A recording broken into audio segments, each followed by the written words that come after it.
నమస్తే వైఆర్5 న్యూస్ కి స్వాగతం।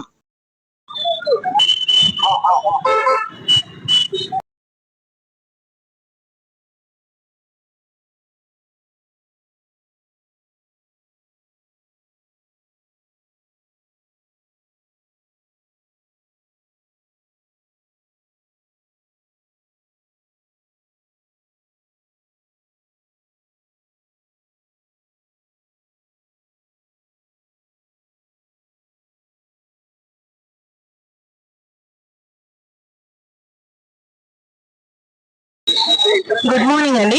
మేము ఆదోని మున్సిపాలిటీ నుంచి మాట్లాడుతున్నాము।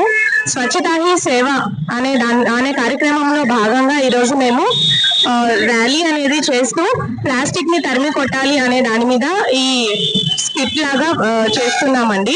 ముఖ్యంగా మనకు అకాల వర్షాలు రావడం ఈ మధ్య కాలంలో మనం చూస్తున్నామండి। విజయవాడలో సడన్ గా ఫ్లడ్స్ రావడము, అంటే ఇంతకు ముందు వాతావరణం ఎలా ఉండేది అంటే మనకు సీ లెవెల్ అనేది చాలా తక్కువగా ఉండేది। ఇప్పుడు పర్యావరణంలో కాలుష్యం అనేది పెరిగిపోవడం వల్ల, ముఖ్యంగా ఈ ప్లాస్టిక్ భూతం అనేది పెరిగిపోవడం వల్ల వాతావరణం అనేది వేడెక్కుతా ఉందండి। చాలా రకాలుగా మేము కూడా ప్రజల్లో అవేర్నెస్ తీసుకురావడానికి ప్రయత్నం చేస్తున్నామండి। ప్లాస్టిక్ ని తరిమి కొట్టాలని మేము కూడా ఎన్నో రకాలుగా ప్రజల్లో అవేర్నెస్ తీసుకురావడానికి కార్యక్రమాలు కూడా చేపడుతున్నాము। కానీ ప్రజల్లో ఇంకా అవేర్నెస్ రావడం లేదు।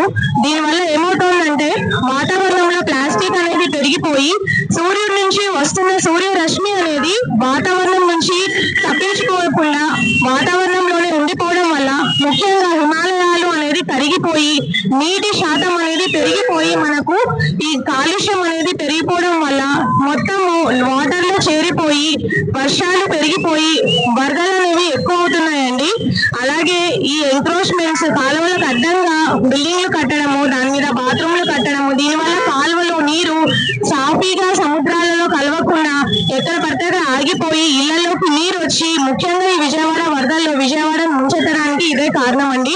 దీనికోసమే సెంట్రల్ గవర్నమెంట్ ఆఫ్ ఇండియా మనకు స్వచ్ఛతా హీ సేవ అనే కార్యక్రమంలో భాగంగా 17వ తేదీ నుంచి సెప్టెంబర్ 17 నుంచి అక్టోబర్ 2వ తేదీ వరకు మనకి ఈ కార్యక్రమాలు అనేవి చేపడుతున్నారండి। దీనివల్ల ప్రజల్లో అవేర్నెస్ వచ్చి ప్లాస్టిక్ ను వాడడం తగ్గించుకుంటారని ఆశిస్తూ ప్రజల్లో అవేర్నెస్ రావాలని ఇలా పబ్లిక్ గా వచ్చి మేము కార్యక్రమాలు అనేవి చేపడుతున్నాము। దయచేసి మన పర్యావరణాన్ని మనం కాపాడుకుందామండి, శుభ్రతను పెంచుదాము, అలాగే ప్లాస్టిక్ భూతాన్ని తరిమి కొడదాం। దీనివల్ల మనకు వాతావరణంలో కాలుష్యం అనేది తగ్గుతుంది। నా పేరు నిర్మలాదేవి అండి, 10th ward sanitation secretary. So Adoni municipal commissioner Adoni municipality వారి తరఫున మేము ఈ కార్యక్రమాన్ని చేపట్టామండి। Thank you.